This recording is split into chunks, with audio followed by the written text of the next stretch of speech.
Yeah, he liked it. He liked the 7th one. Okay, and what about your children? 'Cause I know your oldest daughter is a big fan, isn't she? Yeah, she's nearly 14. Has she read it yet? No. But she's going to get my first copy. Well, now, I think it would take quite a lot of control not to let your eldest child, who knows the book's finished. She didn't want to have it before she finished school, before she finished term, because the pressure was going to be quite immense on her.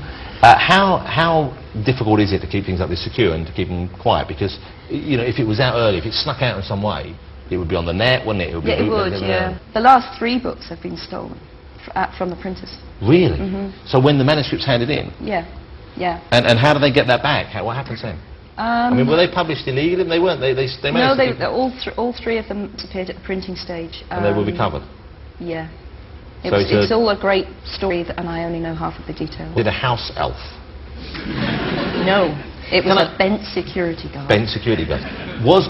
How difficult was it for you when you were approached for the film rights? Well, I said no initially, because Warner Brothers weren't the only people who wanted to do it, so I said no to everyone.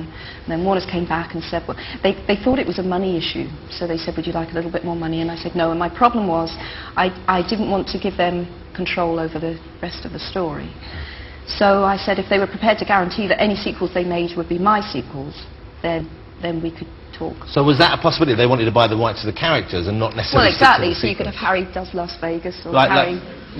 whatever you want. Harry Finds a Hooker. Harry Finds a Hooker. How is it for you working with the guys who make them film? I don't know how heavily you're involved. I know you visit the set, and you obviously know the young actors who have grown up playing these roles, and there's a picture of them.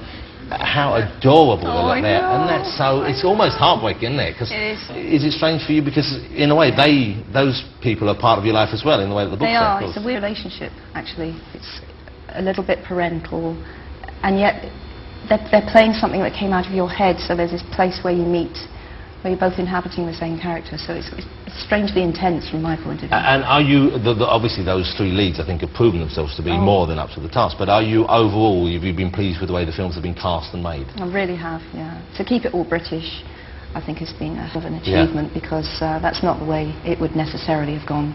Let's have a look. This is the new movie. You've seen this, you were at the premiere, of course. What did you think of the movie? It's great. I think it's the best one. Okay, here you go. This is Harry Potter and the Order of the Phoenix. It's out in cinemas next week. 12th. Oh, the 12th of July. Have a look at this. Make it a powerful memory. The happiest you can remember. Allow it to fill you up. Keep trying, Seamus. George, your turn now. Expecto Patronum! A full-bodied Patronus is the most difficult to produce, but shield forms can also be equally useful against a variety of opponents. Fantastic, Ginny! Just remember, your Patronus can only protect you for as long as you stay focused, so focus, Luna! Think of the happiest thing you can. Expecto Patronum. I'm trying. I know. Patronum. It's good. This is really advanced stuff, guys. You're doing so well. Look. Expecto Patronum.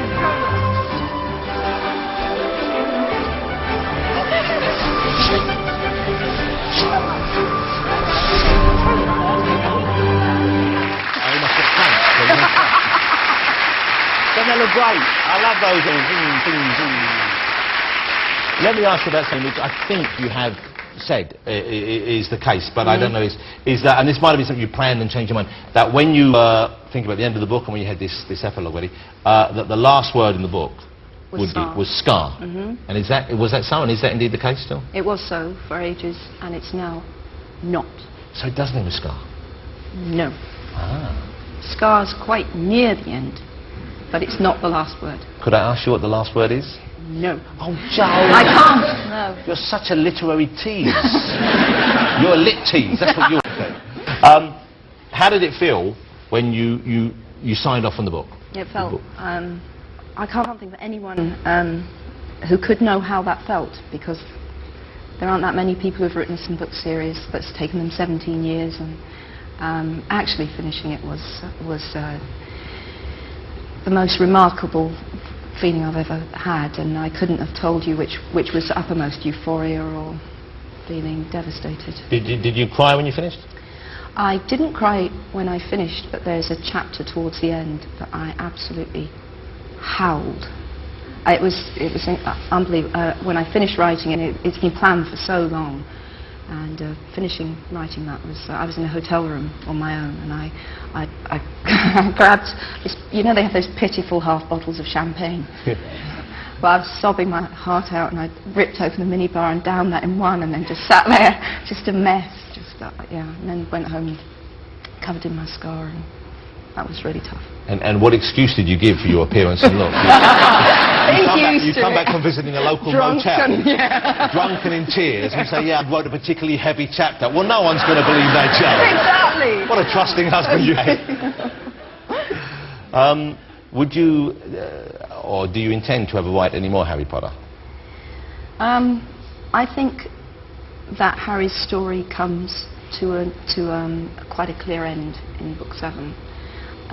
But I've always said that I wouldn't say never, that I can't say I'll never write another book about that world, just because I think, what do I know, in 10 years' time I might want to return to it, but I think it's unlikely. I'm going to show you a clip now. For me too. I'm very excited because I love a theme park.